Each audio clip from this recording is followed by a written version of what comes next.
দেশ ধ্বংস করার জন্যে আসলে অ্যাটম বোমার দরকার হয় না।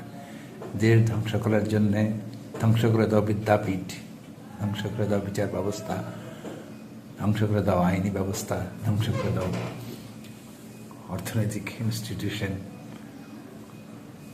এবং দেশের মানুষকে করে দাও নীতিহীন, নৈতিকতাহীন। তাহলেই দেশ ধ্বংস হয়ে যাবে। কোনো পারমাণবিক বোমার দরকার নেই। তা আমাদের এই যে 12 তারিখে নির্বাচনের পরে সরকার চেঞ্জ হলো বা চেঞ্জ হয়েছে যাই বলে, তো তারা যেহেতু অনেকে অনেক কথা বলছে ইলেকশন ইঞ্জিনিয়ারিং হয়েছে বা হয়েছে কি হয়েছে না, আই এম নট শিওর। যেহেতু তারা ক্ষমতায় এসেছেন, তারা তাদের ইচ্ছা মতো লোক পরিবর্তন করতেই পারে, তারা তাদের ইচ্ছা মতো ক্যাবিনেট ফর্ম করতেই পারে, কিন্তু সেখানে যোগ্য লোক থাকাটা বাঞ্ছনীয়। যেহেতু এত বড় একটা বিপ্লব হয়েছে, মানুষ তো ভালো চেয়েছিল যে এত রক্ত দিলাম, এত জীবন দিলাম সেই জুলাই বিপ্লব, কিন্তু এই বিএনপি গভর্নমেন্ট আসার পর প্রথম যেটা মনে হচ্ছে তাদের কার্যক্রম দেখে যে জুলাই বিপ্লব শেষ। এটা হলো মুদ্রা কথা, যে জুলাই বিপ্লবের যে ধারণা, চেতনা, সব কিছুই শেষ।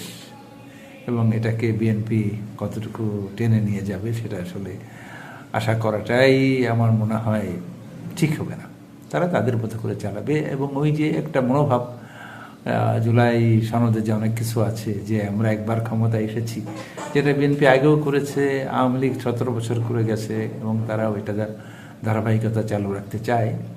এই জন্যে তাদের সব জায়গা সুরক্ষিত এবং সংরক্ষিত, দুটোই সুরক্ষিত এবং সংরক্ষিত করতে হবে, এটা তারা এসেই শুরু করে দিয়েছে।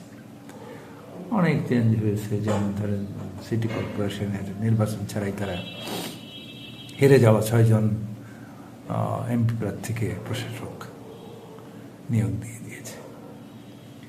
তারপর চাঁদাবাজি তো সারা দেশে আছেই, এবং চাঁদা সবচেয়ে ইন্টারেস্টিং ব্যাপার যে সড়ক সেতু মন্ত্রী উনি চাঁদা কি করে আদায় করতে হয় সমঝোতার মাধ্যমে সে কথাও বলছে।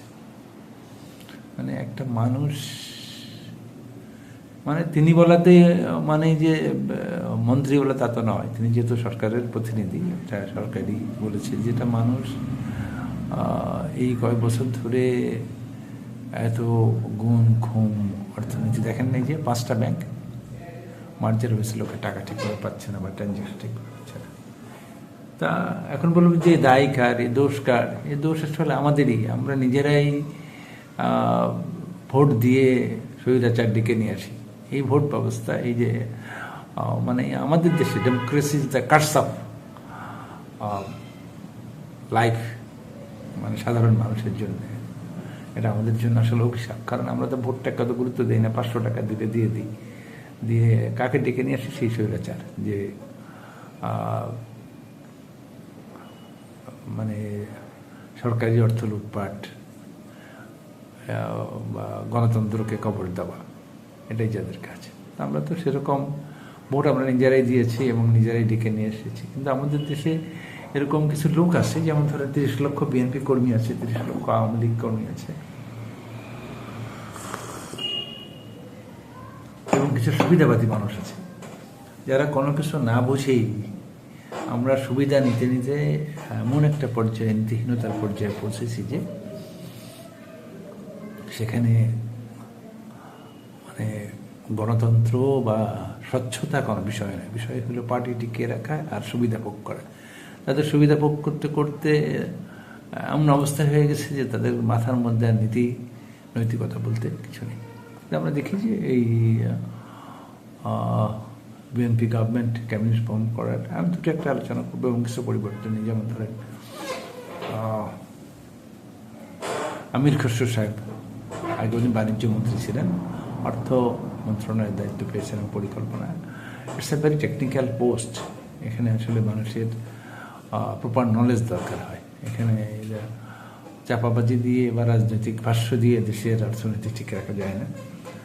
যদিও উনি চিটাগাং কলেজে, বোধহয় বাণিজ্য কলেজে পড়েছেন এবং সাথে বলে দিয়েছেন যে ইংল্যান্ডে উনি অ্যাকাউন্টেন্সি পড়েছেন, কিন্তু কোথায় পড়েছেন এটা সঠিকভাবে তার বায়োগ্রাফিতে বা দেখা যায়নি। তারপর গভর্নমেন্ট যেমন উঠেই আইজিপি চেঞ্জ করে দিল, এটা গভর্নমেন্ট করতেই পারে, বা বিভিন্ন মন্ত্রণালয় চেঞ্জ করে দিল, তারপর বিভিন্ন কন্ট্রাক্টের সেক্রেটারি যাদেরকে অ্যাপয়েন্টমেন্ট দেওয়া হয়েছিল, মানে ধমাধম এর সব, মানে দেখে শুনে মনে হচ্ছে যে ইউনূস সরকার মানে নির্বাচনের সাথে তারা কথাবার্তা ঠিক মতো বলেছে, কিন্তু যে দ্রুতভাবে এগুলোকে স্যাক করা হচ্ছে দেখে শুনে মনে হচ্ছে যে ইউনূস সরকারের লোকজন তাদের শত্রু, বা তারা তাদের শত্রু ছিল। আমরা না পেরে নির্বাচন পর্যন্ত বিএনপি ওয়েট করেছে ইউনূস সাহেবের কথা শোনার জন্য।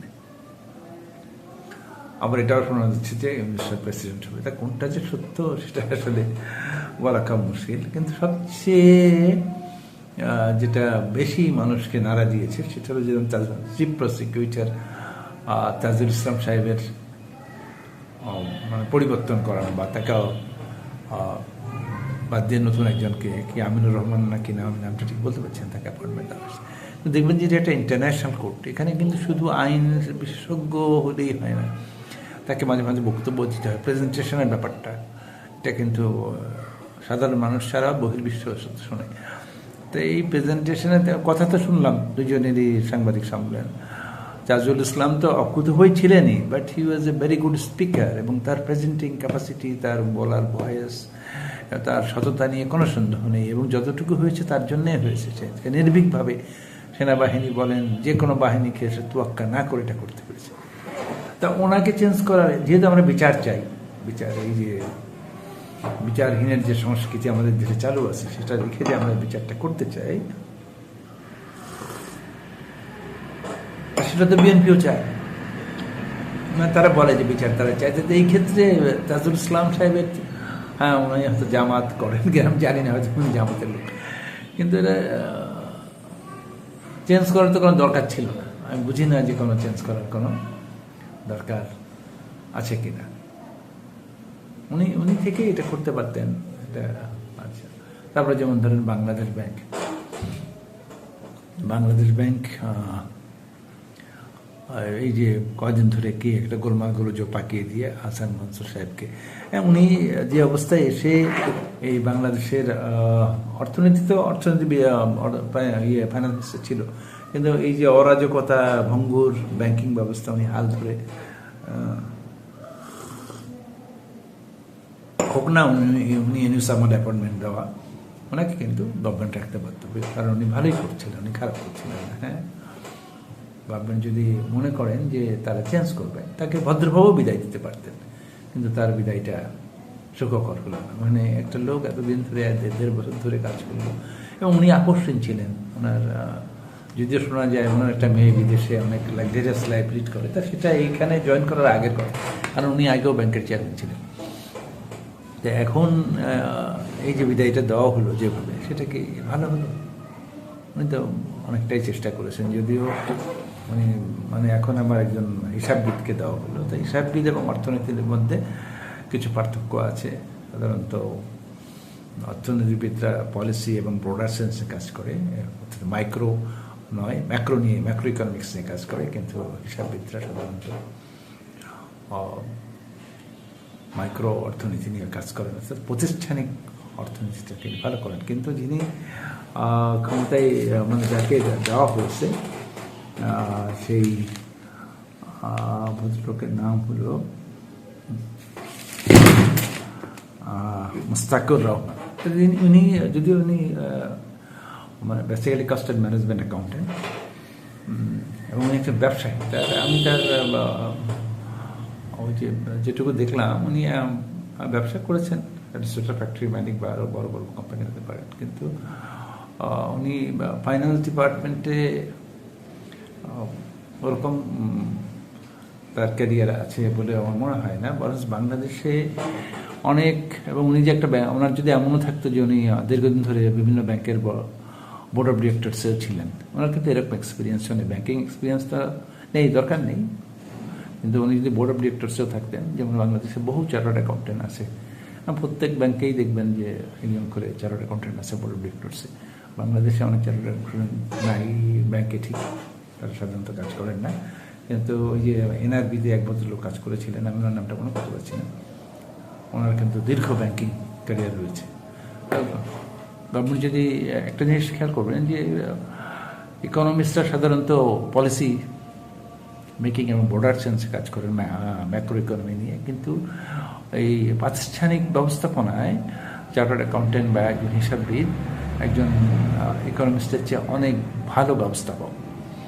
গভর্নমেন্ট যদি সেই অর্থে যেমন আমাদের বাংলাদেশের ইতিহাসে অনেক চার্টার্ড অ্যাকাউন্টেন্ট, দুবার সাইফুর রহমান এবং কামাল সাহেব প্রাইম মিনিস্টার ছিলেন। সাইফুর রহমান তো he was the best prime minister আজ পর্যন্ত যারা হয়েছে, ফাইন্যান্স মিনিস্টার। কামাল সাহেবও কিন্তু প্রথম 5 বছর ভালোই করেছিলেন, রোডস কামাল, কিন্তু পরে তো হাসিনা চালিয়েছেন, এই জন্য উনি নীরব ছিলেন। এই জন্য এর অর্থ এই নয় যে উনি কাজ জানেন না, উনি জানেন, কিন্তু যেহেতু ওনার সব ক্ষেত্রেই হাসিনা ডমিনেশন ছিল, এই জন্য উনি আসলে এরকম শেষের 2 টার্মে এরকম কিছু করতে পারেননি। এটা ছিল কামাল সাহেবের কথা। গভর্নমেন্ট যদি মনে করে যে একজন ভালো, যেমন বাংলাদেশ ব্যাংকের মনিটরিংয়ের একটা ব্যাপার আছে, যেহেতু বিশৃঙ্খল অবস্থা, বিশৃঙ্খল চুরি মুড়ি রিকভারি, এসব ক্ষেত্রে একজন দক্ষ হিসাববিদ যত ভালো পারবেন ম্যানেজ করতে, একজন ইকোনমিস্ট এই কাজটা করতে পারবেন না। যেমন ধরেন এই যে বাংলাদেশে মার্জার হচ্ছে, মার্জার কিন্তু এটা ইকোনমিস্টের বিষয় নয়, বাট একজন চার্টার্ড অ্যাকাউন্ট্যান্ট এটা অনেক ভালো জানেন। কিন্তু ব্যাপার হলো যে উনি একজন cost and management accountant. Cost and management accountant কিন্তু এই মার্জার টার্জার বা এই যে অডিট এগুলো করতে পারেন না, বা উনি কোনো বোর্ড অফ ডিরেক্টরসও ছিলেন না। বাংলাদেশে অনেক বড় বড় ফার্মের চার্টার্ড অ্যাকাউন্ট্যান্ট আছে যারা একদম ব্যাংকিং বিষয়ে বাংলাদেশ ব্যাংক নিরীক্ষা করে, তারা সেই সব বা বাংলাদেশ ব্যাংকের খুঁটিনাটি একদম জানে। ব্যাংকে অডিট করা মানে এই অর্থ নেই যে খালি যায় দুর্নীতি দেখে। একটা ব্যাংকের অর্গানাইজেশন সম্বন্ধে টোটালি রিপোর্ট করতে হয়। রিপোর্টিংয়ে all over the world chartered accountant হলো সবচেয়ে ভালো। তো যখন একটা লোককে একটা প্রতিষ্ঠান সম্বন্ধে রিপোর্ট করতে হয়, তাকে অলমোস্ট সব বিষয়ে বিশেষজ্ঞ হতে হয়। ওই প্রতিষ্ঠানের কোথায় খুঁটিনাটি কী আছে সব কিছু জেনে থাকে। তা বাংলাদেশে এরকম অ্যাকাউন্টিং ফার্ম আছে, গভর্নমেন্ট ইচ্ছা করলে ওখান থেকেও একজন লোক নিতে পারতেন, মানে যারা এই বাংলাদেশ ব্যাংক বা বাংলাদেশের সঙ্গে বড় বড় অ্যাকাউন্টিং ফার্ম আছে যারা বাংলাদেশ ব্যাংক অডিট করে বহুদিন ধরে এবং যেই বাংলাদেশ ব্যাংক সম্বন্ধে জ্ঞাত। আর আমি তো বললাম কন্ট্রোলিং, মনিটরিং, রিকভারি, দুর্নীতি, এগুলো চার্টার্ড অ্যাকাউন্টেন্টরা ইকোনমিস্টের চেয়ে অবশ্যই ভালো জানে, ব্যাপারে কোনো সন্দেহ নেই। কিন্তু এই মুস্তাকুর রহমানের বিষয়টা দেখে আমার কাছে মনে হয়েছে যে এটা একটা জাস্ট রাজনৈতিক বিবেচনা। ওনার এরকম কোনো ফাইন্যান্সিয়াল ম্যানেজমেন্ট বা ফাইন্যান্স ডিপার্টমেন্টে এরকম কোনো ক্যারিয়ার নেই। Is a businessman. গভর্নমেন্ট তাকে ইচ্ছা করলে বাণিজ্য মন্ত্রী বানতে পারতেন। আর আহসান সাহেব উনি আপসহীন ছিলেন। আমার মনে হয় যে বিশেষ করে রিজার্ভের ব্যাপারে উনি অনেক ভালো দক্ষতা দেখিয়েছেন। ইকোনমিস্টরা যেমন ইনফ্লেশনের উপরে তারা মেনলি ব্যাংক রেট এবং ইনফ্লেশনের উপরে বেশি কাজ করে, সেটা উনি করতে পেরেছেন। যদিও মার্জারের ব্যাপারটা উনি ওরকম সাকসেসফুলি করতে পারেননি, কিন্তু তারপর যদি কোম্পানি যদি মনেই করেন যে তারা তাকে বিদায় দেবেন। আর গভর্নর তো কোনো পলিটিক্যাল পোস্ট নয়, অর্থমন্ত্রী পলিটিক্যাল পোস্ট, এত লোক পাওয়া যাচ্ছে না, তারপর একজনকে দেবেন, যেমন এরশাদ সাহেব মুহিত সাহেবকে দিয়েছে। তো গভর্নমেন্ট এটা করতে পারতেন, কিন্তু গভর্নর চেঞ্জ করার কোনো যুক্তি আছে বলে মনে হয় না। তা বিএনপির কার্যক্রম দেখে মনে হচ্ছে যে সবই সেই দলীয়করণ। এত দলীয়করণ করলে তো ভাই মানুষ বুঝে ফেলবে বা বুঝে ফেলেছে অলরেডি যে আপনাদের মোটিভটা কি। আর জুলাইয়ের তো খবর অলরেডি দিয়ে ফেলেছেন। তো let's see what happen next. আমরা শুধু আশাই করতে পারি যে দেশের এবং দেশের ভালো হোক। খোদা হাফেজ। সবার উপরে দেশ। আবার আল্লাহ হাফেজ।